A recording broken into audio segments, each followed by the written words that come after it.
람세스 2세는 66년 동안 왕위에 있었습니다. 한 나라의 통치자가 한 세기를 이끈 일이었죠. 그가 남긴 것은 건축물만이 아니었습니다.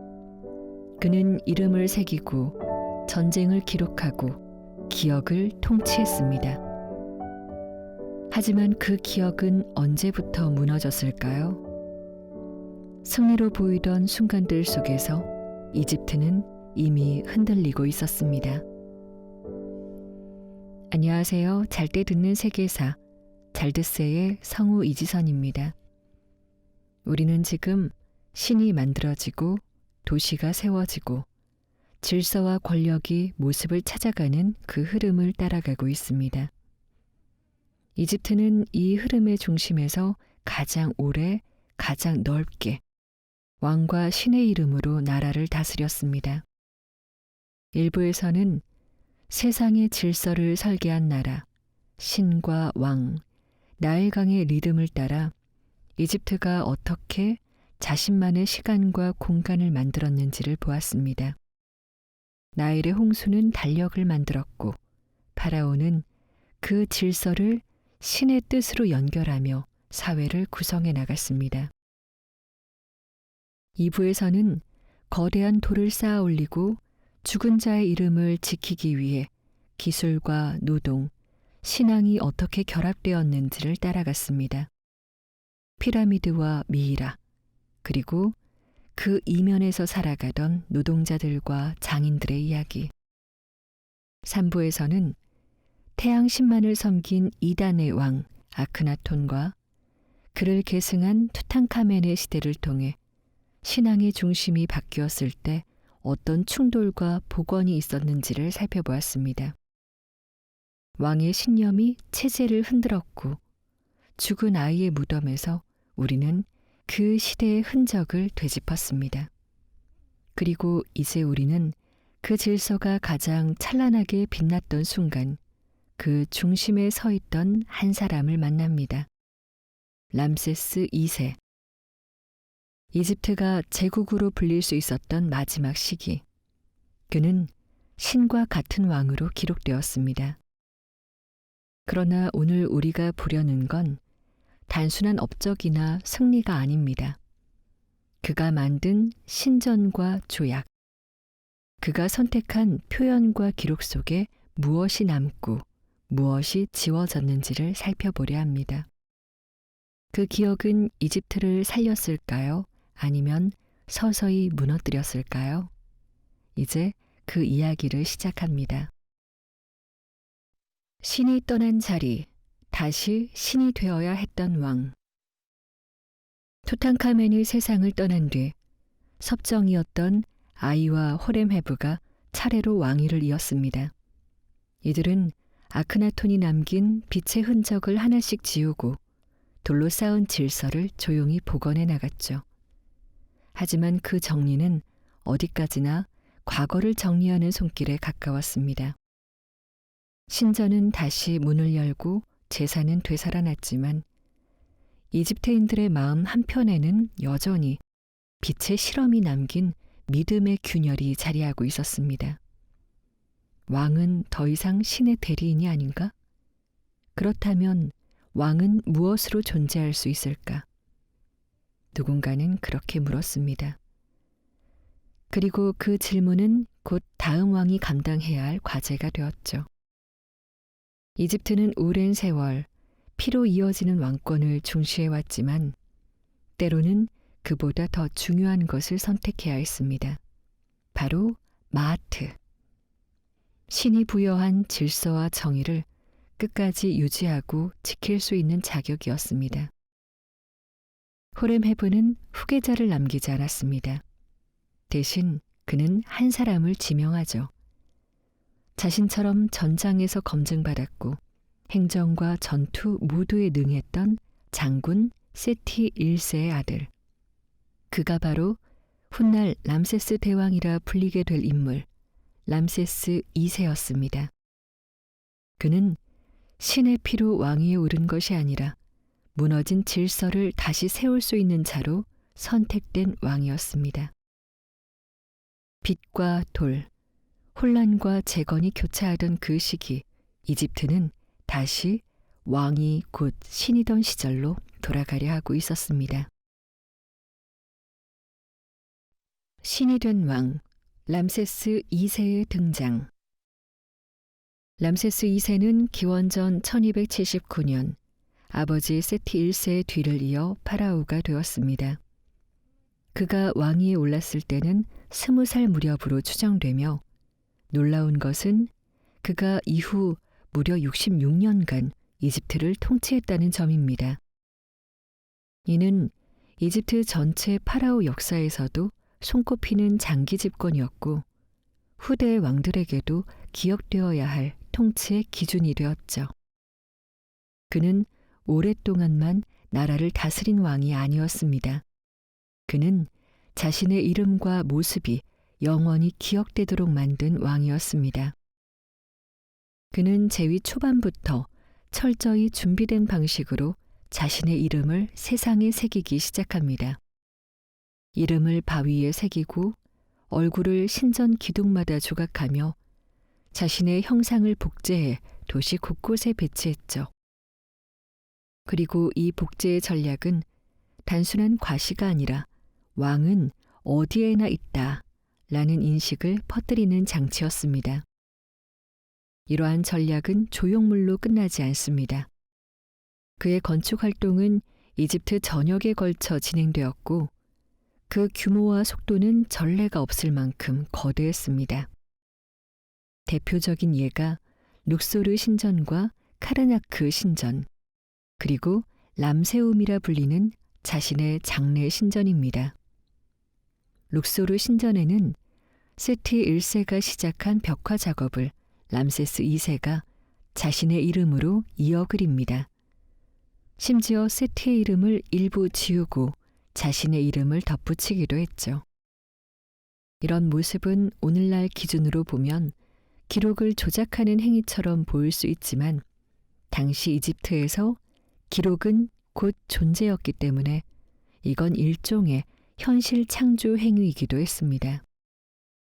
람세스 2세는 자신의 존재를 돌에 새기면서 현재는 물론 미래까지 다스리고자 했습니다. 그는 자신이 죽은 뒤에도 여전히 살아 숨쉬며 신전에서 예배를 받고 벽화 속에서 말을 걸 수 있는 존재로 남고 싶었던 것이죠. 그의 이름은 각 신전의 정문 기둥에, 전쟁 부조의 전면에, 심지어 외곽 도시의 작은 제단에도 새겨졌습니다. 실제로 19세기 유럽 탐험가들과 고고학자들이 이집트 곳곳에서 제일 먼저 발견한 이름이 바로 이 람세스였다는 점은 상징적입니다. 그는 후대 문명에게조차 이집트를 대표하는 왕으로 먼저 읽혔던 겁니다. 람세스 2세의 이러한 존재 전략은 정치적으로도 효과적이었습니다.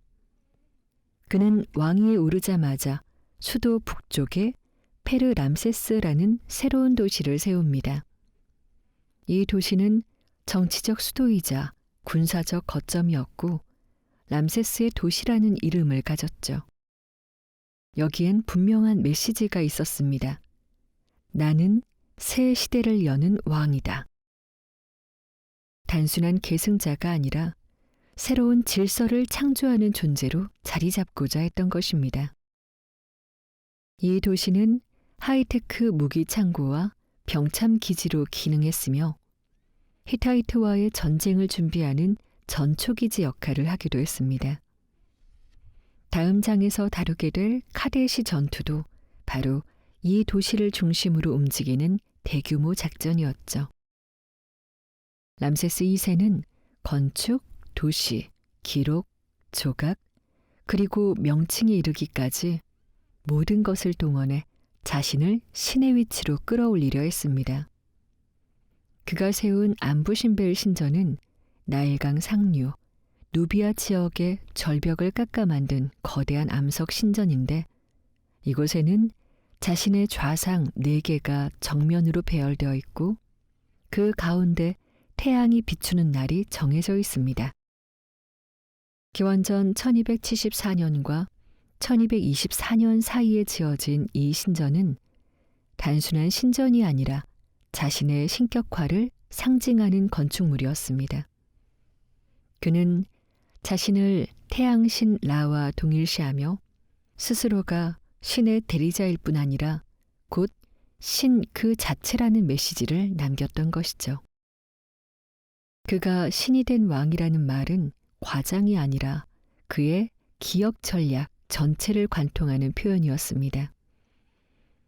람세스 2세가 남긴 돌의 제국은 그의 생존 중에 완성된 것이 아니라 그가 죽은 뒤에도 수백 년간 이집트를 지탱했던 상징 구조로 작동했습니다. 하지만 기억은 언제나 한 방향으로 작동하지 않습니다. 기억은 선택이며 배제이기도 하니까요. 람세스 2세가 남긴 것들 속엔 무엇이 강조되었고 무엇이 의도적으로 감춰졌는가? 그 질문은 이제 다음 장에서 다루게 될 카데시 전투에서 가장 뚜렷하게 드러나기 시작합니다. 카데시 전투의 서막. 카데시 전투는 람세스 2세의 긴 재위 기간 중 가장 유명하면서도 가장 논쟁적인 사건입니다. 그리고 이 전쟁은 단순한 전투가 아니라 이집트와 히타이트라는 두 제국의 충돌이자 레반트 지역을 둘러싼 패권 전쟁의 분기점이었습니다. 그 시작은 이집트 북부 국경 너머 지중해 동부 지역, 오늘날 시리아와 레바논, 팔레스타인에 해당하는 레반트 지역에서부터 비롯됩니다. 이곳은 농업도 가능하고 무역도 활발했으며 에게해와 메소포타미아 세계를 잇는 전략 요충지였죠. 이집트는 이미 투트모세 3세 시절부터 이 지역을 장악하고 있었습니다. 하지만 시간이 지나면서 히타이트 제국이 북쪽에서 부상합니다.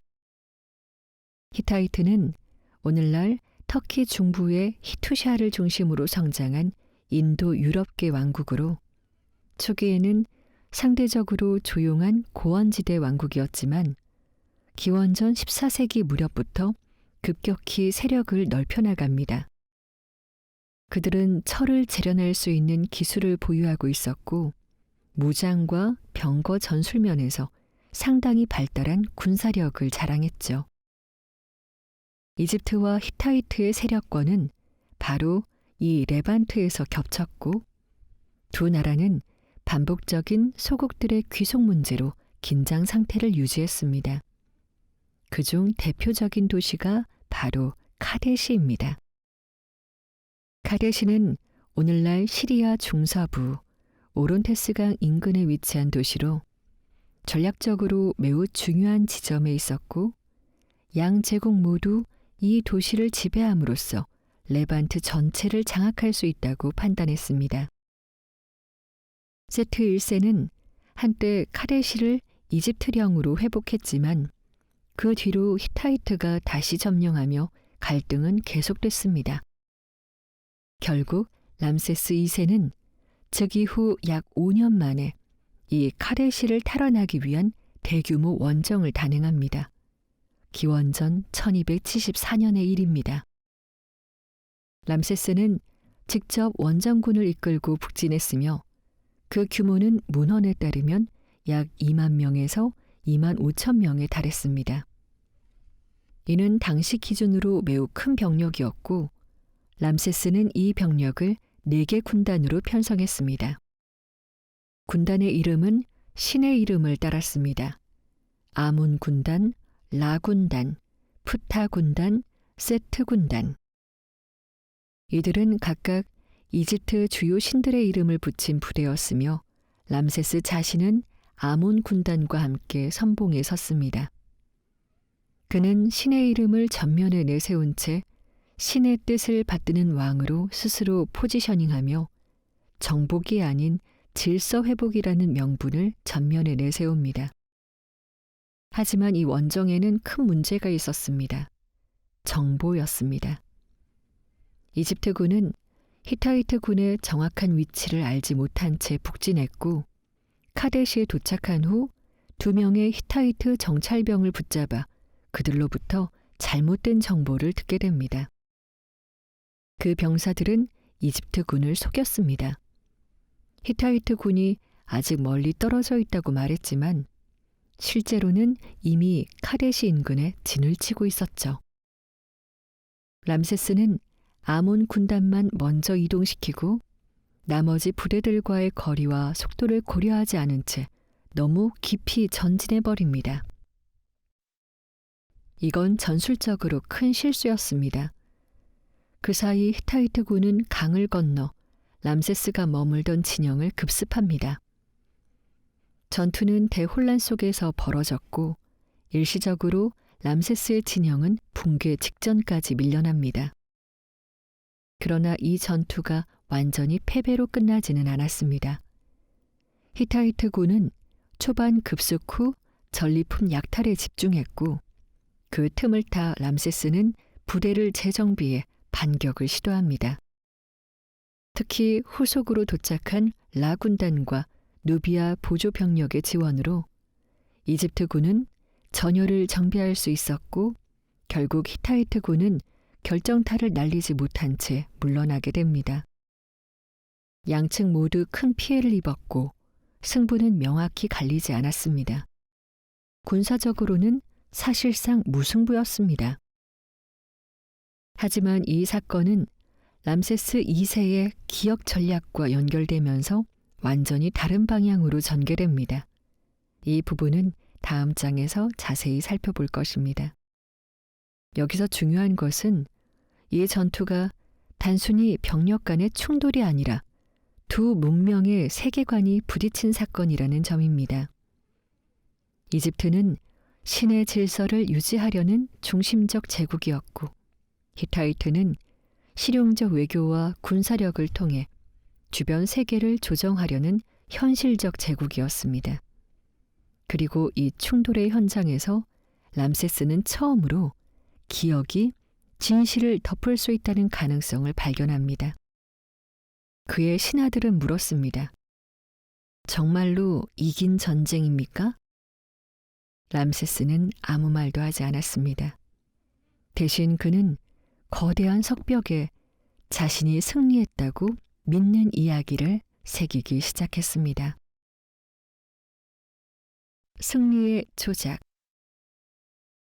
카데시 전투가 끝난 후 이집트군은 본래의 목적이었던 카데시 탈환에 실패한 채 후퇴하게 됩니다.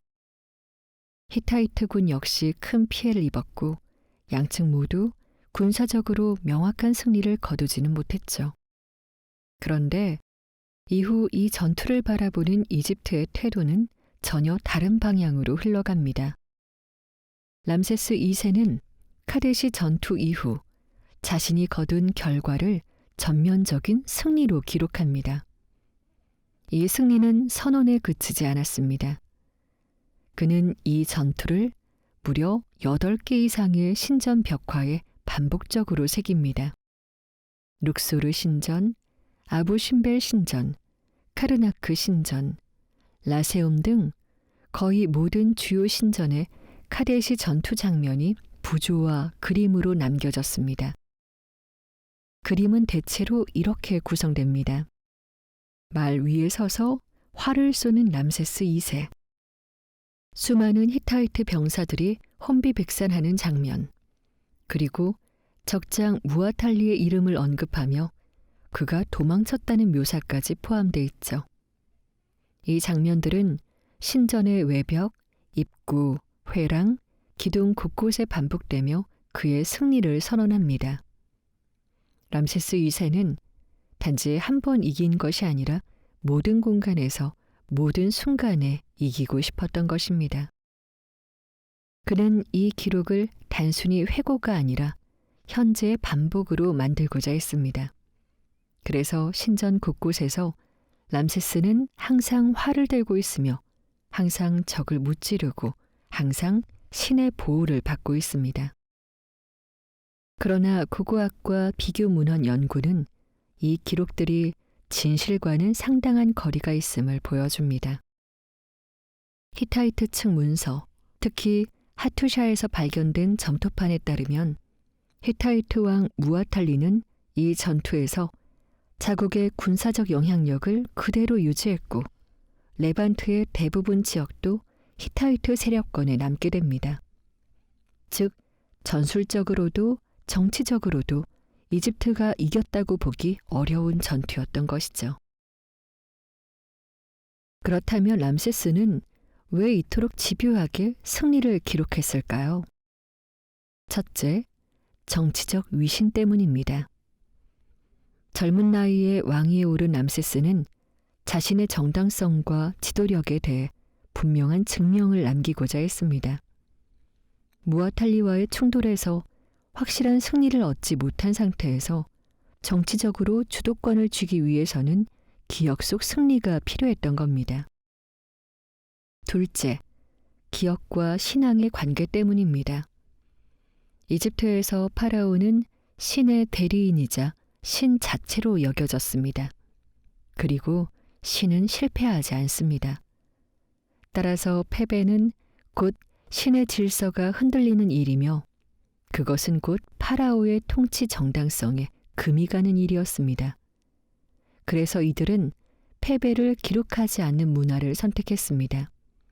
기록은 단지 사실의 전달이 아니라 질서를 유지하기 위한 서사였기 때문입니다. 셋째, 예술과 기록의 경계가 모호한 이집트의 특성도 있습니다. 이집트의 신전 부조는 단순한 장식이 아닙니다. 그것은 기도이자 주문이고 상징 체계입니다. 즉, 벽에 승리를 새긴다는 것은 과거를 복귀하는 동시에 현재와 미래에도 그 승리가 유지되기를 바라는 일종의 의례였던 것이죠. 그래서 람세스는 실제 전투에서의 결과가 어떠했든 그 모든 것을 기억의 힘으로 덮어버립니다. 이 점은 오늘날 역사 해석에도 중요한 시사점을 줍니다. 우리가 고대 이집트를 바라볼 때 남겨진 기록들이 많다고 해서 그것이 곧 사실이라고 생각하면 안 된다는 점. 이집트는 수천 년간 기억의 제국이었고 그 기억은 종종 진실보다 강력했습니다. 카데시 전투는 그 대표적인 사례입니다. 흥미로운 건 이 승리의 서사를 반복한 람세스 2세가 결국 히타이트와의 평화 조약을 맺었다는 사실입니다. 전투로는 해결되지 않았던 갈등을 외교로 정리한 것이죠. 그리고 이 조약은 세계 최초의 국제조약 문서로 평가받습니다. 현재까지 전해지는 가장 유명한 판본은 히타이트어로 작성된 점토판이며 그 복제본은 지금도 UN 뉴욕 본부의 입구 벽면에 새겨져 있습니다. 이 조약에는 흥미로운 문장들이 들어 있습니다. 서로를 형제의 나라로 인정하고 서로의 적을 보호하지 않으며 재난 시에는 서로 돕기로 한 항목도 포함되어 있죠. 정치적 계산과 실리를 고려한 현실적인 타협의 산물이었지만 이 역시 람세스 2세는 자신의 외교적 승리로 기록합니다. 그는 패배를 기록하지 않았고 승리를 과장했고 조약조차 승리의 일부로 만들었습니다. 그래서 오늘날 카데시 전투는 단지 전쟁이 아니라 기억의 힘이 얼마나 역사를 바꿀 수 있는가를 보여주는 가장 상징적인 사례로 남아 있습니다. 람세스 2세는 싸움에서 이기지 못했지만 기억에서 이겼습니다. 그는 이겼다고 말하지 않았습니다. 그저 그렇게 남겼을 뿐입니다. 왕비 네페르타리. 이집트의 파라오 중 왕비의 이름을 이토록 널리 알린 경우는 드뭅니다. 람세스 2세의 왕비 네페르타리 메리엠무트. 그녀의 이름은 무트 신이 사랑하는 아름다운 자라는 뜻을 지녔습니다. 이 아름다움은 그저 외모에 대한 찬사가 아니었습니다. 그녀는 그 이름 그대로 람세스 2세의 신전 안에서 벽화 위에서 그리고 아부신벨의 암벽 깊숙한 곳까지 파라오와 함께한 존재로 새겨졌습니다. 고대 이집트에서는 왕비의 위치가 언제나 강력했던 것은 아니었습니다. 물론 초기 왕조들부터 왕비는 왕의 어머니 혹은 신의 아내로 불리며 상징적 지위를 가졌지만 대부분의 시대의 왕비는 조용한 동반자였고 정치 전면에 나서진 않았죠. 그러나 람세스 2세 시대의 네페르타리는 예외적이었습니다. 그녀는 왕의 아내 그 이상으로 공식적인 문서와 조각, 신전 구조물 속에서 신의 아내로 등장합니다. 특히 아부신벨 소신전은 그 상징성을 가장 강하게 보여줍니다. 누비아 지방, 나일강 상류 절벽을 깎아 만든 두 개의 신전. 하나는 람세스 2세를 위한 대형 신전, 그리고 그 옆에는 상대적으로 작지만 왕비 네페르타리를 위한 신전이 따로 건립되었습니다. 이집트 역사에서 파라오가 왕비를 위해 별도의 신전을 지은 경우는 매우 드뭅니다. 아부신벨의 소신전은 하토르 여신에게 바쳐졌는데 여기서 중요한 점은 네페르타리 자신이 바로 하토르와 동일시된다는 점입니다. 신전 정면에는 6개의 거대한 입상이 세워져 있습니다. 그중 2개는 네페르타리의 상으로 그 크기는 람세스 본인의 입상과 거의 같습니다. 고대 이집트 조각에서 왕비와 왕이 동일한 크기로 조형되는 일은 거의 일어나지 않습니다. 이는 네페르타리의 지위가 단순한 왕비를 넘어 신적 권위를 상징하는 존재로 승격되었음을 보여줍니다. 그녀는 하토르 여신의 형상으로 새겨졌고 머리 위엔 하토르의 상징인 솥불과 태양 원반이 함께 얹혀 있습니다. 이는 종교적 상징일 뿐만 아니라 왕비가 곧 신이다라는 선언과도 같았죠. 네페르타리는 정치적 동반자로서도 중요한 역할을 했습니다.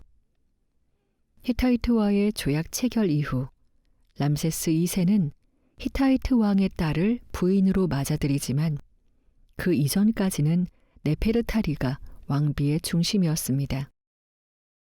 그녀는 히에로글리프 문자를 해석할 줄 알았던 것으로 보이며 외교 문서의 작성에도 관여했을 가능성이 제기됩니다.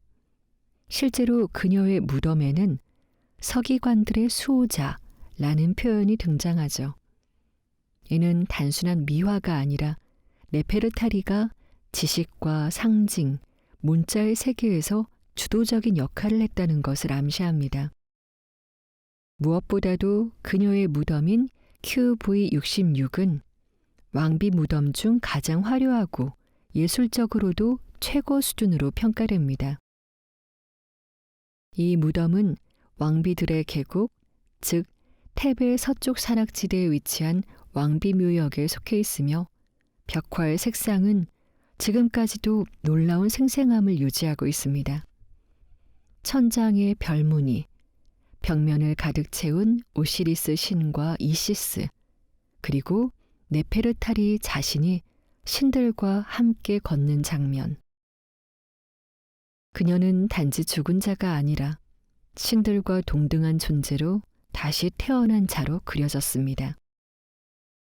특히 이 무덤은 왕의 무덤이 아닌 왕비의 무덤으로서는 유례없는 장식 수준과 규모를 자랑하는데 이는 람세스 2세가 그녀를 아내로서가 아니라 이집트의 질서와 기억을 함께 구성한 인물로 여겼다는 증거입니다. 람세스는 그녀가 세상을 떠난 뒤에도 그녀의 이름을 계속 신전과 벽화 속에 새깁니다. 이는 이집트 왕실에서 흔하지 않은 일이었습니다. 다른 왕들은 새로운 왕비의 이름으로 상징을 교체하거나 기존의 왕비 이름을 지우는 경우도 있었죠. 하지만 람세스 2세는 그 반대의 선택을 합니다.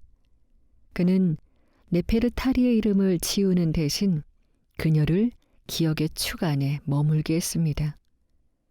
그리고 이 기억은 오늘날까지도 이어지고 있습니다. 그녀의 무덤 큐보이 66은 20세기 초 이탈리아 고고학자 에르네스토 시아팔렐리가 발굴했으며 발굴 직후부터 가장 아름다운 왕비 무덤이라는 별칭을 얻었습니다. 유럽인들은 이 무덤의 회화에서 이집트 예술의 정점과 파라오 시대 여성 권위의 정수를 발견하게 됩니다. 이처럼 네페르타리는 한 여인의 이야기에서 멈추지 않습니다. 그녀는 파라오 시대 여성 권위의 상징이며 예술과 정치, 신성과 사랑이 교차한 지점에 있는 인물이었습니다. 이집트에서 여성의 권위가 이토록 공식적으로 신전과 무덤, 기록과 외교에서 드러난 경우는 드뭅니다. 이제 다음 이야기에서는 람세스 2세 이후의 시대, 그가 남긴 영광의 껍질 속에서 무엇이 서서히 비어가기 시작했는지를 살펴보겠습니다. 신의 이름으로 지배하라. 람세스 2세가 남긴 제국의 모습은 겉으로 보기에 강력했습니다. 신전은 거대했고 조각상은 넘쳤고 기록은 찬란했으며 질서는 여전히 유지되는 듯 보였죠. 하지만 이 모든 것이 진짜 힘에서 나온 것인지는 조금 더 깊이 들여다봐야 했습니다. 특히 람세스 2세 이후로 들어서면서 눈에 띄게 부상한 세력이 있었습니다. 바로 신관, 그 중에서도 아몬 신의 신관 조직입니다.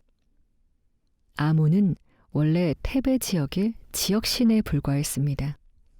하지만 중왕국 시대를 지나 테베가 정치 중심지로 떠오르면서 아몬은 점차 국가적인 신격으로 부상했고 신의 위상은 곧 제사의 주관자인 아몬 신관들의 권력 상승으로 이어졌습니다. 신왕국 시대에 들어서면 아몬은 태양신 라와 결합해 아몬 라로 숭배되며 이집트 신들 중 최상위로 올라섭니다. 그리고 바로 이 시점부터 아몬 신전은 단지 종교 공간이 아니라 경제와 행정, 권력이 집약된 거대한 기관으로 변모해 갑니다. 테베의 카르나크 신전은 이러한 변화의 상징입니다. 이 신전은 단순한 제사 공간이 아니라 수천 명의 장인, 서기관, 회계 담당자, 창고 관리자, 농업 감독관이 상주하던 복합도시였습니다. 신전에는 엄청난 땅이 귀속되어 있었고 그 땅에서 생산되는 곡물, 짐승, 포도주, 직물 등은 모두 신의 이름으로 관리되었죠. 고고학자들이 복원한 기록에 따르면 신왕국 후기, 특히 람세스 3세 시기 무렵에는 이집트 전체 토지의 3분의 1 이상이 신전에 귀속되었다는 해석도 있습니다.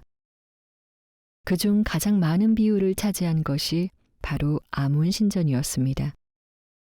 이집트의 경제력이 점차 왕의 금고가 아니라 신의 창고로 이동하고 있었던 것이죠.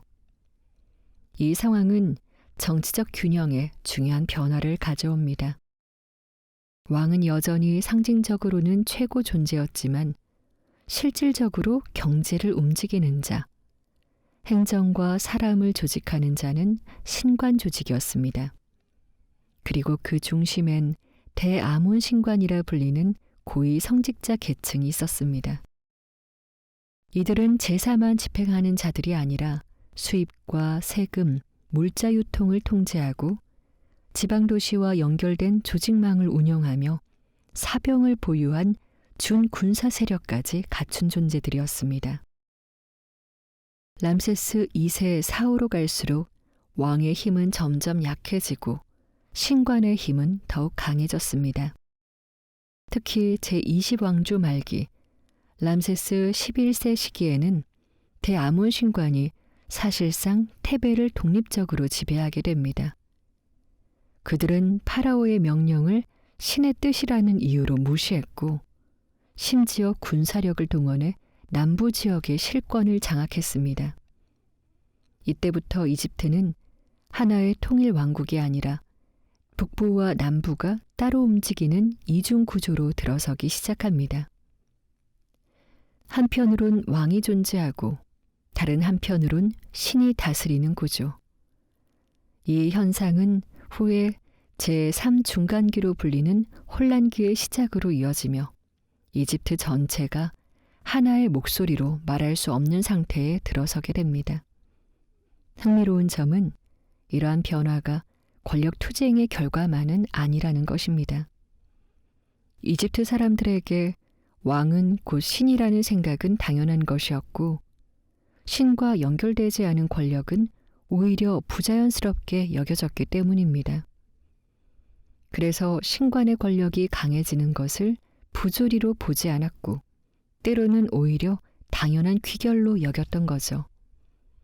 그렇기 때문에 왕권이 약해지더라도 신전이 크고 화려하고 신의 이름이 거리를 가득 메우고 있다면 백성들은 여전히 질서가 유지되고 있다고 느꼈을 수도 있습니다.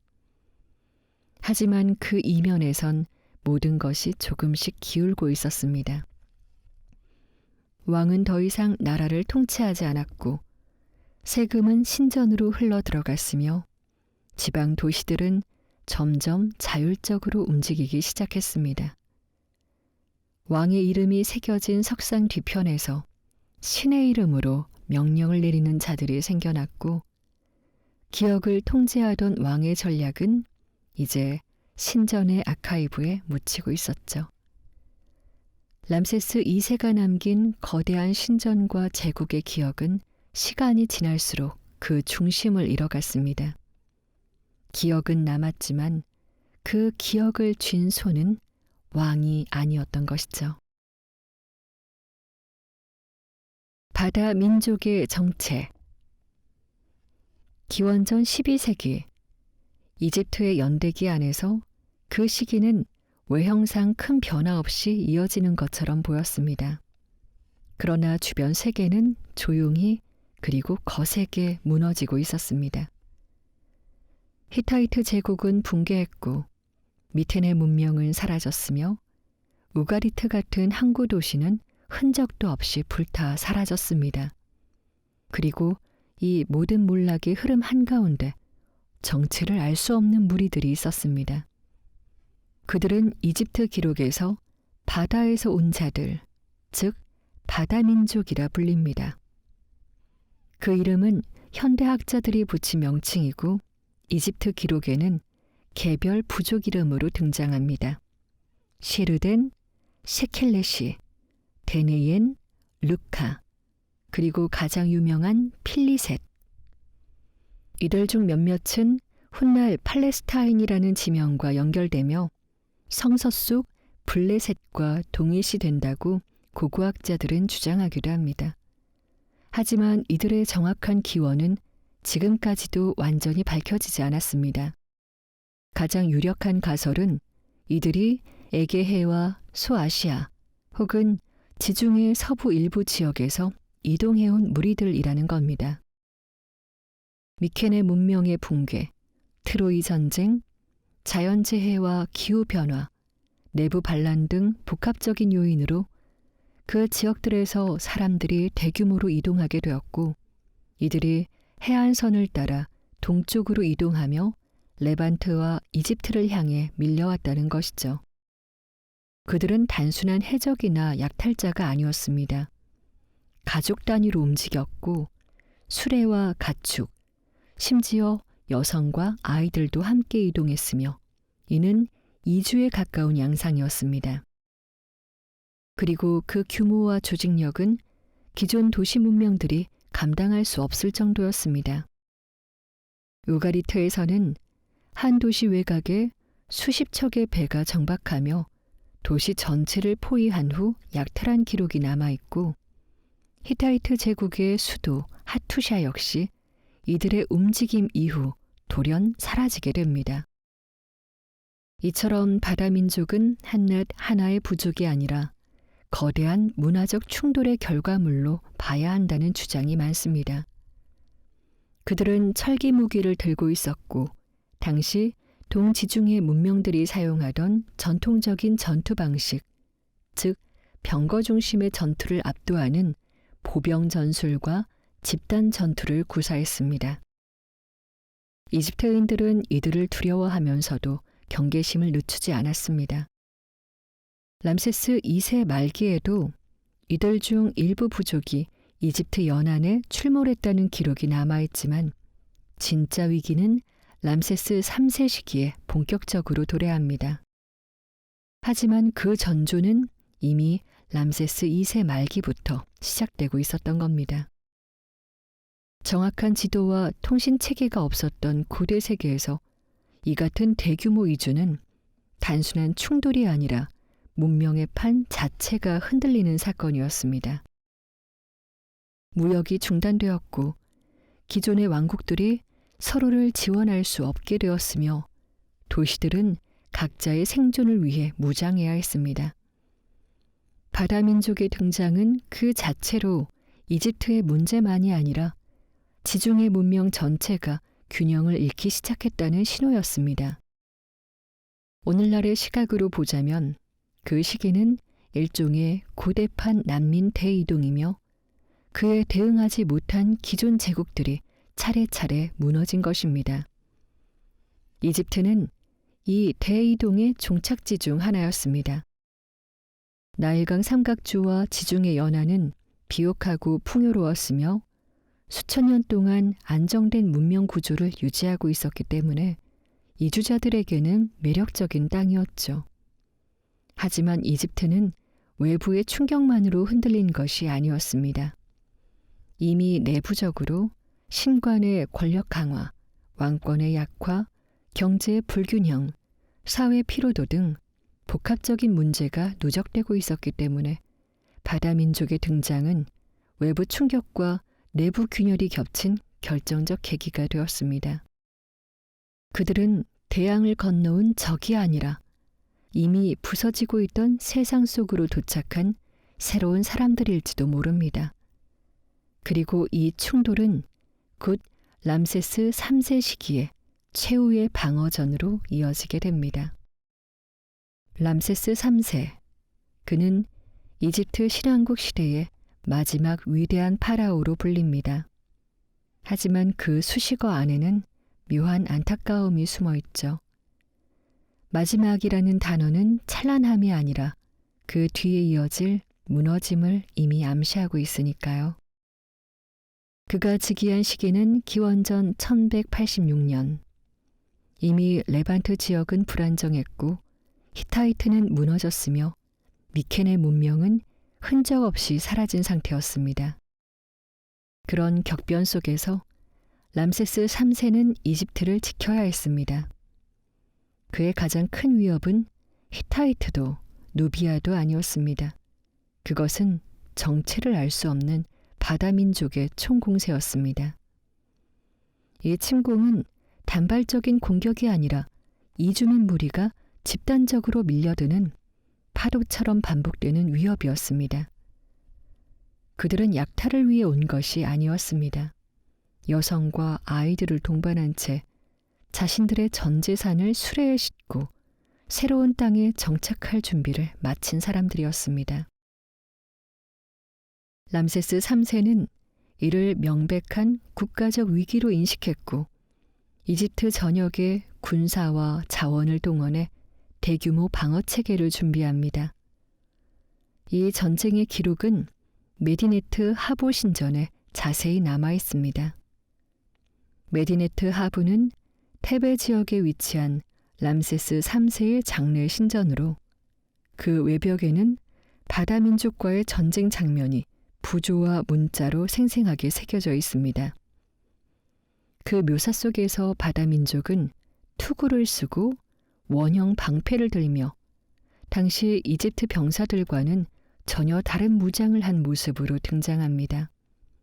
그들이 타고 온 배는 높은 뱃머리와 장식적인 돛을 갖추고 있으며 이는 단순한 상선이 아닌 전투용 함선이었다는 점을 보여줍니다. 이집트는 바다 민족이 지중해 연안을 따라 접근해 오리라 예상했고 이를 막기 위해 나일강 하구 지역에 군함과 보병을 배치합니다. 이 전투는 고대 역사상 보기 드물게 해상전과 육상전이 동시에 벌어진 전투였습니다. 람세스 3세는 기록 속에서 자신이 해군을 조직했고 적의 함선을 강가로 유인한 뒤 양측에서 일제히 공격을 가해 적을 전멸시켰다고 주장합니다. 실제로 메디네트 하부 신전의 벽화에는 적의 배가 이집트의 닻에 걸려 전복되고 물속에서 허우적대는 병사들의 모습이 묘사되어 있죠. 그는 이 전투에서 확실한 군사적 승리를 거둡니다. 이는 분명한 사실로 이집트는 바다 민족에게 함락되지 않은 주요 문명이 되었습니다.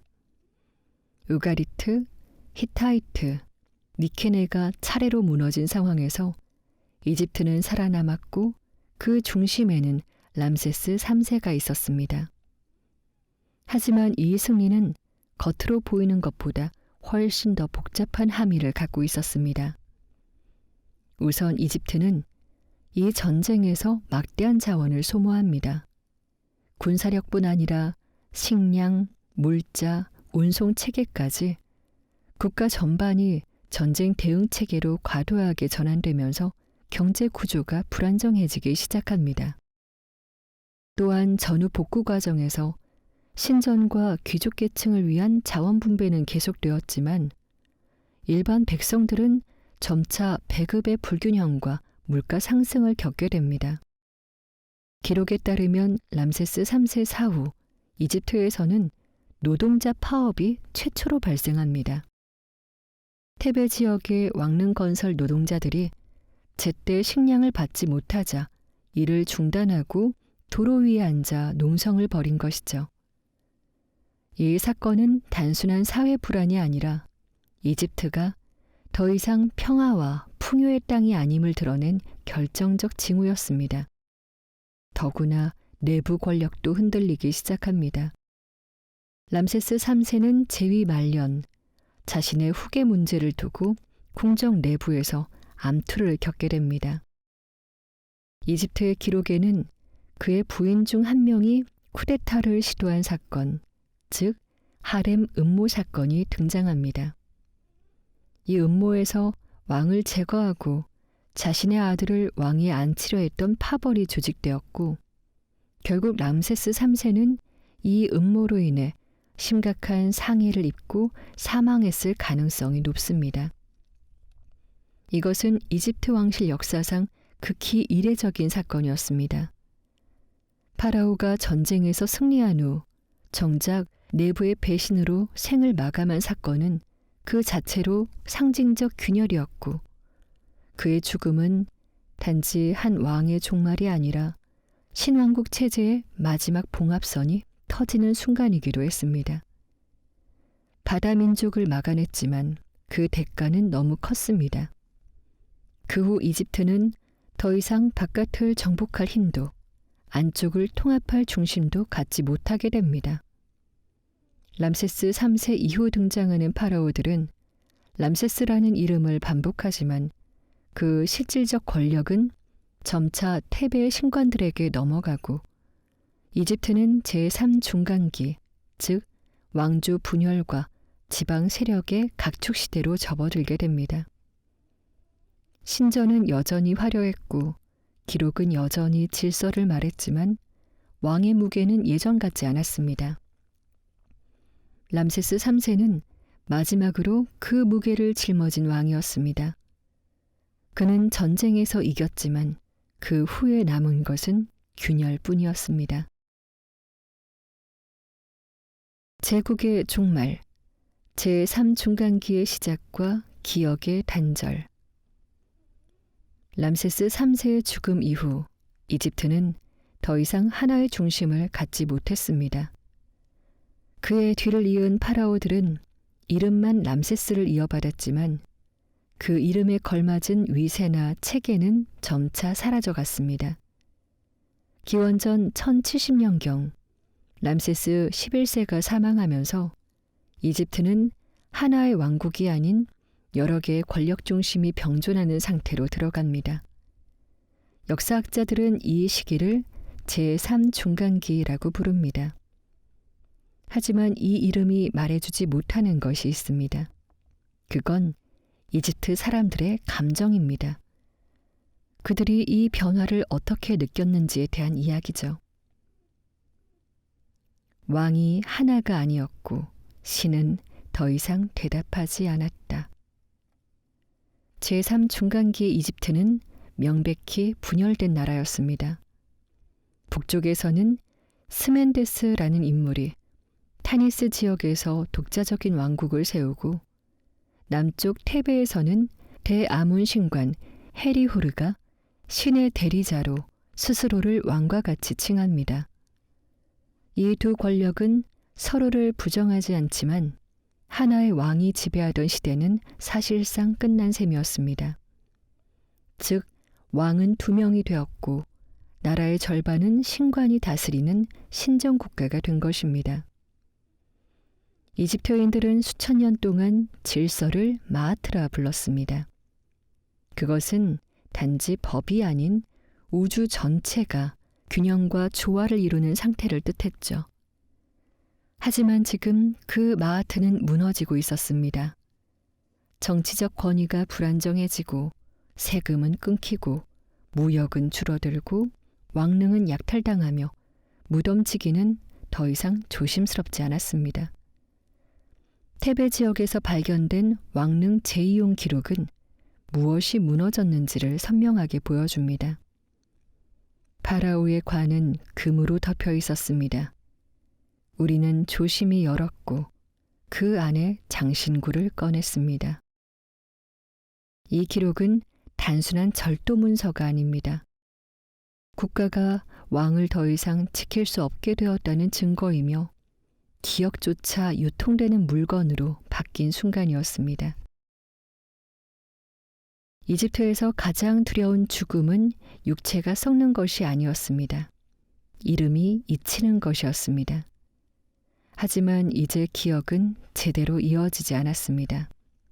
왕의 업적은 모호해졌고 무덤의 주인은 헷갈렸으며 심지어 일부 파라오들의 이름은 완전히 사라집니다. 기억을 통해 권력을 설계했던 나라에서 기억 자체가 끊기기 시작한 것입니다. 왕의 권위를 시각적으로 보여주던 신전 조각들도 점차 거칠어지고 건축은 간소해지고 부조는 재사용되며 과거 왕들의 얼굴은 지워진 채 새 왕의 이름이 덧붙여집니다. 신전 벽에 2개의 이름이 겹쳐 새겨진 그 흔적들은 우리가 누구였는가에 대한 질문이 희미해지고 있었음을 말해줍니다. 이 시기 이집트는 한편에선 종교 제의가 여전히 진행되고 있었고 또 한편에선 왕위 쟁탈과 외세 개입이 끊이지 않았습니다. 누비아에서 온 쿠시 왕조, 리비아계 장군들, 그리고 이후 등장하는 페르시아와 그리스계 통치자들까지 이집트 땅 위에 이집트인이 통치하지 않는 시기가 점점 길어지기 시작합니다. 하지만 그 와중에도 이집트인들은 신을 떠나지 않았고 왕의 이름을 부르며 장례를 치렀고 벽에 기도문을 새기며 무너진 질서 속에서도 무언가를 지키려 애썼습니다. 이 시기 묘비들에는 더 이상 왕의 위협은 적히지 않았지만 이름을 잊지 말아달라는 말이 점점 더 자주 등장합니다. 그것은 마치 이집트가 자신에게 속삭이듯 우리를 잊지 말라고 말하는 것처럼 보이기도 하죠. 제3중간기의 말미, 이집트는 더 이상 고대의 제국이 아니었습니다. 그곳은 과거의 신전과 무덤, 무너진 수도, 다시 쌓인 모래 속에서 기억만으로 존재하는 나라가 되어가고 있었습니다. 사람들은 여전히 나일강을 따라 살았고 곡식을 거두었고 아이들은 신의 이름을 외웠지만 그들이 부르던 신은 이제 왕이 아니었고 왕이 누리던 영원도 더 이상 아무에게도 보장되지 않았습니다. 하지만 이 무너진 틈 사이에서 후대의 눈으로 볼 때 가장 강렬하게 살아남은 것은 이집트가 어떻게 기억되었는가였습니다. 람세스 2세와 3세, 네페르타리, 아멘호테프, 투탕카멘, 그 이름들이 다시 발굴되고 다시 읽히고 다시 이야기되는 지금, 제3중간기는 사라졌지만 완전히 잊히진 않았던 그 마지막 줄기처럼 느껴집니다. 기억이 완전히 사라지기 전에 간신히 남겨진 고리. 그 마지막 파라오들, 이름 없는 무덤, 지워진 부조들 사이에서 우리는 질문하게 됩니다. 이집트는 언제 끝났을까? 그들의 대답은 아마 이럴지도 모릅니다. 우리는 끝나지 않았습니다. 다만 기억되지 않았을 뿐입니다. 이름은 남고 숨결은 사라지고 밤마다 왕의 이름이 새겨진 신전은 별빛을 받으며 빛났습니다. 아무 말도 하지 않는 석상은 오히려 더 많은 말을 품고 있었고 사암으로 만든 얼굴은 1000년이 지나도 무너지지 않았죠. 람세스 2세의 이름은 그 긴 영원의 문턱에서 하루도 빠짐없이 반복되었고 서기관들은 돌 위에 파피루스 위에 그 이름을 쓰고 또 썼습니다. 하지만 기억은 언젠가 닳습니다. 모래에 쓴 글자가 그렇듯 아무리 깊게 새긴 형상이라 해도 시간은 언젠가 그 윤곽을 흐리게 만들죠. 왕은 이름을 남기고자 했지만 숨결을 남기지는 못했습니다. 그들이 원했던 건 존재 그 자체가 아니라 존재했다는 흔적이었습니다. 그리고 이집트라는 문명은 그 흔적을 너무나 정교하게 만들었죠. 돌로 만든 피라미드, 미이라로 보존한 육체, 히에로글리프로 남긴 이름. 그 모든 것들은 하나의 목적을 향해 있었습니다. 나는 있었다. 나는 이곳에서 살아 있었다. 그러니 그 이야기는 아직 끝나지 않았습니다. 우리가 그 이름을 부르고 그 얼굴을 떠올리고 그 무게를 다시 음미하는 순간 그들은 또다시 기억의 안쪽에서 깨어나는 것이니까요.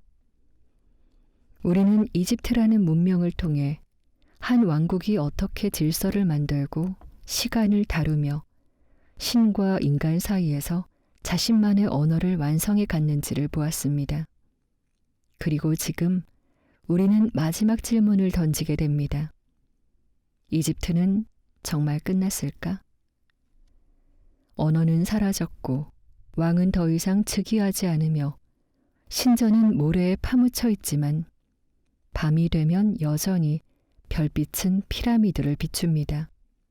그리고 그 그림자 속엔 아직도 이름이 남아있죠. 이집트는 그렇게 끝나지 않은 문명으로 우리 곁에 남아있습니다. 이제 우리는 5번째 여정으로 나아갑니다. 이제 나일강을 떠나 지중해의 물결을 따라가야 할 시간입니다. 다음 이야기, 그리스의 장군이 왕관을 쓰고 피라미드 앞에 섰던 날의 기록, 그리고 바다 위 등대와 도서관 속에서 이집트가 다시 피어오른 그 순간을 따라갑니다. 피라미드에서 알렉산드리아까지, 돌에서 문자로, 왕의 얼굴에서 여왕의 눈빛으로. 다음 편, 지중해의 빛, 이집트의 마지막 여왕, 이제 클레오파트라의 시간입니다. 지금까지 잘 때 듣는 세계사 잘듣세였습니다. 구독과 좋아요 그리고 멤버십 가입은 저에게 큰 힘이 됩니다.